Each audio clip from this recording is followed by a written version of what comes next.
So let's begin with the first step, creating a new project and performing all these steps.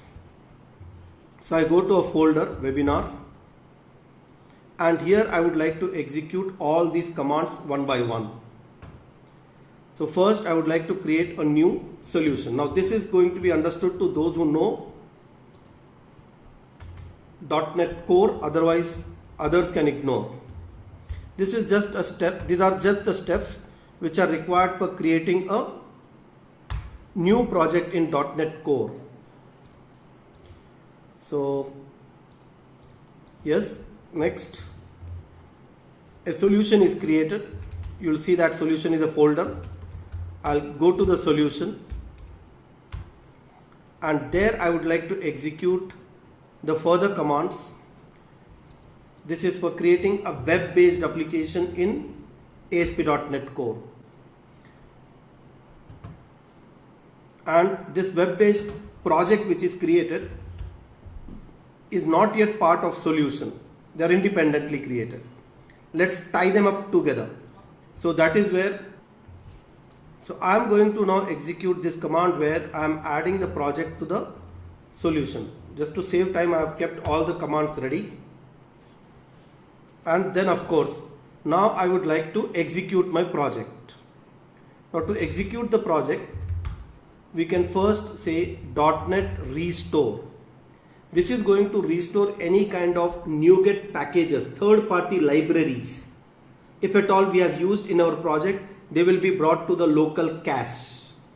All of them now are available on my local machine in the project. That's the purpose of .NET restore. The next command we are supposed to do is .NET build, but actually .NET build automatically does restore also. So I will use this command and tell .NET build not to do any kind of restoration. Restore is already done. And I am saying I want to do a release. There are two types of build configuration, debug configuration and release configuration. Whenever we are building the project for production, we should always go for release configuration, as that is comparatively faster.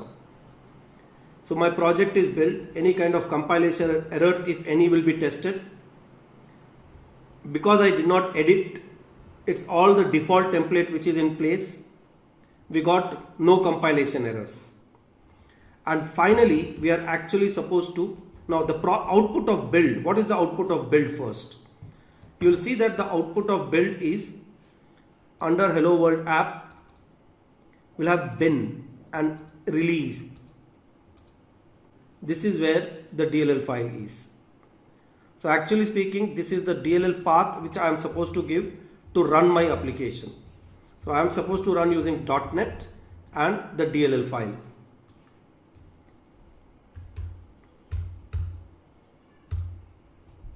Hello World app.dll, and that launches the Kestrel server, and now my application is ready for being tested. So this is the URL. I copy this URL, go and paste in browser. Now what is the problem? This is not what is expected. This issue is of the folder. Right now I am running this application from solution folder, but we have to run it from the project folder. So same command I now run from the project folder, where I have my CSS, cascading style sheet, so that it gets rendered properly. Now you will see the real output. Welcome. This is the output, and we are able to navigate between pages. So my project is ready. Let us for a while, or just go to Visual Studio Code, and Visual Studio Code, we can make a small change here. I'll go to home index.cshtml, welcome to CI and CD session. Just let's say my project is ready. All these files are all generated by Studio right now. The default template is generated. We're not making any of these changes. Any developer, yes, will be able to do all the required changes as per their knowledge on the technology. Though I am doing all this demo with .NET, same things one can do with Java or Python or PHP, as I said earlier. So right now the project is on my local machine. I can also do a publish. We have to publish the project. Now how do we publish the project? We have to use .NET publish command. Now when we do a publish, we are going to get some output.